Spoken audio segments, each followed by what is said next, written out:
Hello everyone.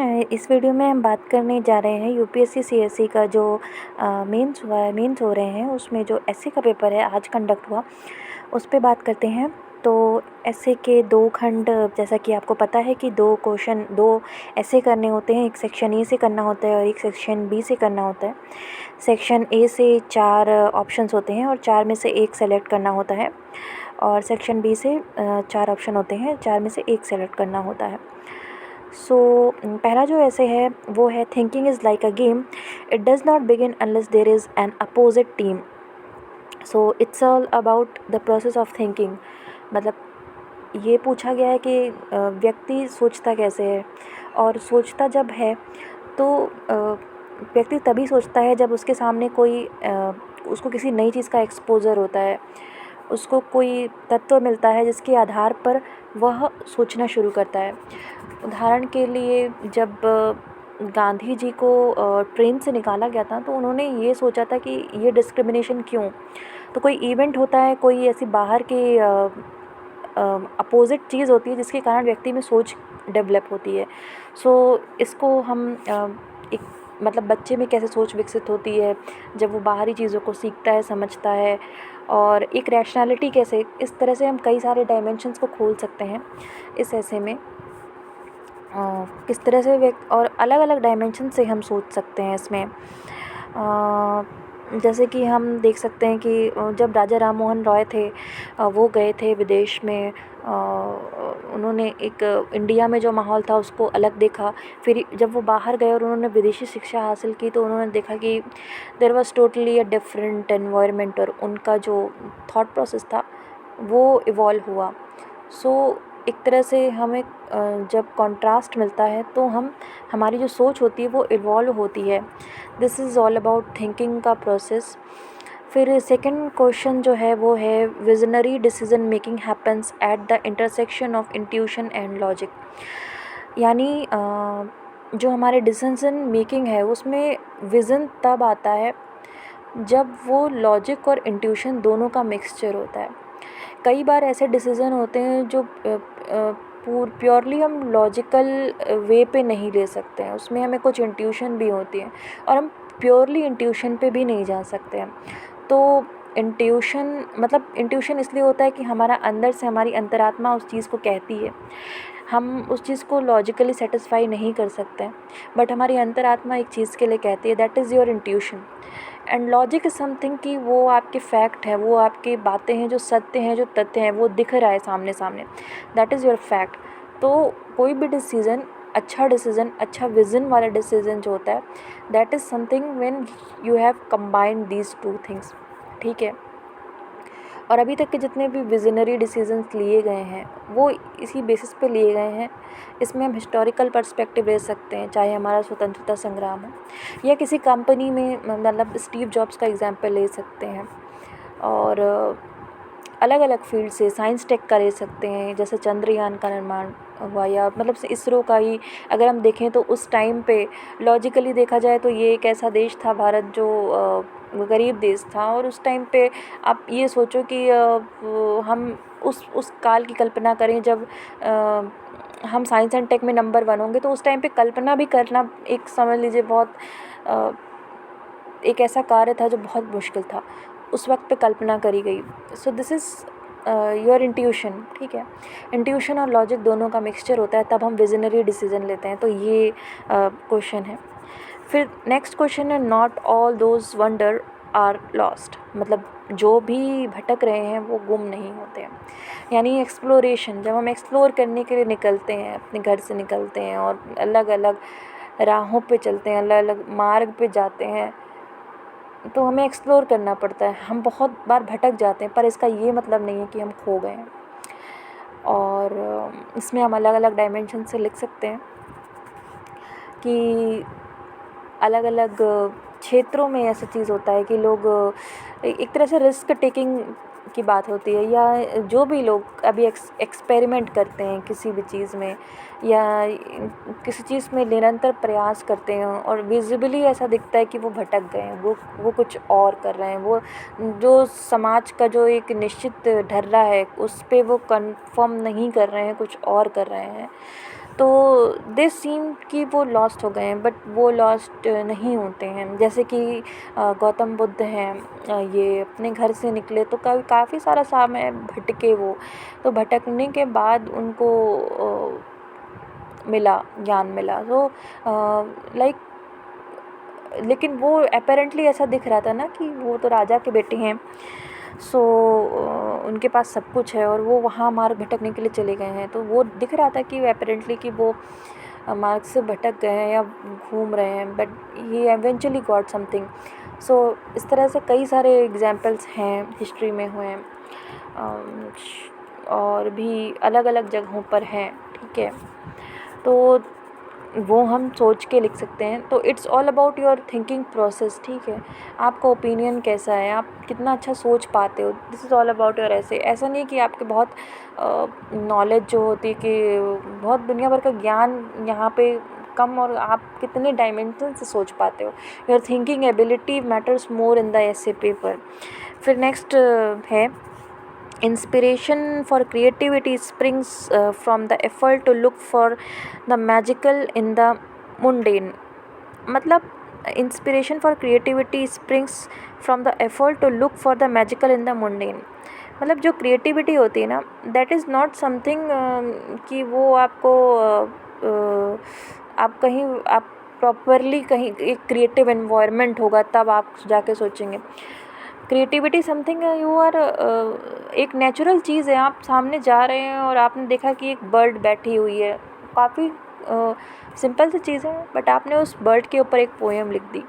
या आप अपने घर से निकले और मतलब अगर हम क्रिएटिविटी को बहुत बेस्ट एग्जांपल, जैसे जिन लोगों का लिटरेचर बैकग्राउंड है वो इसको काफ़ी अच्छा लिख सकते हैं। जैसे नागार्जुन जो थे, बाबा नागार्जुन, उन्होंने कविताएं लिखी हैं कटहल पे, छिपकली पे। तो आप देखिए कितनी मुंडेन चीज़ है वो, मतलब आम आम बात। तो वो उनकी क्रिएटिविटी का जो एक लेवल था वो दिखाता है कि वो मुंडेन सी चीज़ें, आम चीज़ें हैं, उन पे उन्होंने कविताएं लिखी हैं। तो this was his level of creativity. तो क्रिएटिविटी इज़ नॉट समथिंग कि आपको वो कहीं से अलग से आपको आनी है, ठीक है। जो चीज़ें आपके सामने बड़ी ही ऑब्वियस सी लगती हैं उसमें आप कुछ मैजिकल ढूंढो, उसमें आप beauty, your capacity to see beauty in very normal things, ठीक है। कि आप अगर खाना बना रहे हो तो उसमें कुछ क्रिएटिविटी हो, या मतलब जो भी, अगर आप सिंपल से किसी से कहीं पे भी जाएं, इवन सिंपली एग्ज़ाम भी दे रहे हैं ना, तो इस एग्ज़ाम पे के बारे में बहुत सारे लोग होंगे जो एग्ज़ाम देने आएंगे चले जाएंगे, लेकिन शायद कोई व्यक्ति होगा जो उस पर कुछ लिख सकता है अच्छा सा, या कहीं से भी कोई किसी कुछ लोग मतलब सिंपल सिंपल चीज़ में क्रिएटिव मैजिकल चीज़ों को ढूंढना, दैट इज़ योर क्रिएटिविटी। तो क्रिएटिविटी को डिफ़ाइन करने वाला है ये। और इसमें हम कई डायमेंशन लिख सकते हैं कि क्रिएटिविटी को क्या मार सकता है। क्रिएटिविटी को मैकेनिकल थिंकिंग मार सकती है। जब हम इतना ज़्यादा ऑक्यूपाई हो जाएं अपने दिमाग में कि हम एक सर्टेन वे से ही सोच पाएँ, उससे अलग कुछ सोच ही ना पाएँ, तो that is something that kills your creativity. तो क्रिएटिविटी को स्पेस चाहिए होता है सोचने का। तो किस तरह से क्रिएटिविटी निर्मित होती है, ये सारी चीज़ों पे ये ऐसे है, इसको भी बहुत अच्छे से लिखा जा सकता है। फिर 5वां ऐसे मुझे बहुत ही अच्छा लगा, मतलब that is something very good ऐसे, मतलब अच्छा टॉपिक है ये। Girls are weighed down by restriction, boys with demands to equally harmful disciplines. मतलब जो लड़कियां होती हैं उनके ऊपर काफ़ी सारी बंदिशें लगाई जाती हैं, लेकिन जो लड़के होते हैं उनसे अपेक्षाएं बहुत होती हैं। तो लड़कियों पे तो सीधे सीधे दिखता है, इतने सारे वुमेन राइट्स के कार्यक्रम चलते हैं, दिखता है कि भाई वुमेन के एम्पावरमेंट के लिए चलता है। बट यार लड़कों के ऊपर बहुत सारी अपेक्षाएं होती, बहुत सारे दबाव होते हैं। जैसे उनसे ये अपेक्षा की जाती है कि वो समाज में एक ओहदा हासिल करें, एक सर्टेन मनी अपने परिवार को चलाएं, और इन सब की। और आपको पता है कि जो पुरुषों की जो आत्महत्या की रेट है, that is 2.5 Guna more than females, 2.5 गुना अधिक है महिलाओं से पुरुषों की आत्महत्या की दर। तो उनके ऊपर अपेक्षा ये होती है कि वो ख़ुद को बहुत स्ट्रॉन्ग दिखाएं और एकदम बिल्कुल रफ़ एंड टफ दिखाएं, इस वजह से वो अपनी चीज़ों को लेकर एक्सप्रेसिव भी नहीं होते हैं.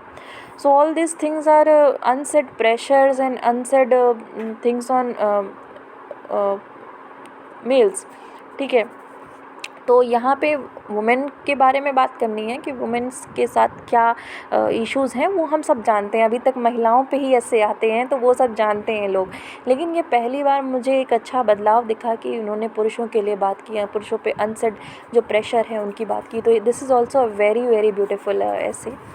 फिर mathematics is the music of reason. मतलब यहाँ पे भी अगेन इन्होंने एक जो क्रिएटिविटी इन मैथमेटिक्स, मतलब जो लॉजिकल चीज़ें होती हैं, जो कैलकुलस, मतलब ऐसे देखो तो मैथमेटिक्स लगेगा कि यार क्या बोरिंग सब्जेक्ट है, या व्हाट इज़ दिस, क्यों, मतलब. लेकिन अगर आप देखो तो इसको म्यूज़िक बोला है. म्यूज़िक मतलब उसके अंदर कितनी सारे डायमेंशंस हो सकते हैं. और अगर हम अगर हम रामानुजन की बात करें तो ही वाज लाइक कि उनको उसके सपने आते थे, तो उसकी जो ब्यूटी होती है ना, उसके जो डायमेंशंस होते हैं उसको एक्सप्लोर करने के लिए ये ऐसे हैं. फिर उसके बाद a society that has more justice is a society that needs less charity. यानी एक ऐसा समाज जहाँ पर ज़्यादा न्याय है, वहाँ पर हमें ज़्यादा चैरिटी करने की ज़रूरत ही नहीं है. पता है, जो विदेश होते हैं, जो डेवलप्ड नेशन है, वहाँ पर सिविल सर्विसेज की जो पावर होती है वो उतनी नहीं है ना, उनकी उतनी डिमांड भी नहीं है. क्यों? क्योंकि वहाँ पे ज़रूरत ही नहीं है लोगों को उतना ज़्यादा, उनको उनके राइट्स मिले हुए हैं. तो वहाँ पे सिविल सर्विसेज की जो एक डिमांड है या जो उनकी काम है वो बहुत कम रहते हैं. लेकिन इंडिया में ये चीज़ बहुत ज़्यादा है कि सिविल सर्वेंट का बहुत ज़्यादा काम रहता है, उनकी डिमांड बहुत ज़्यादा है, बिकॉज़ यहाँ इनइक्वालिटी बहुत है.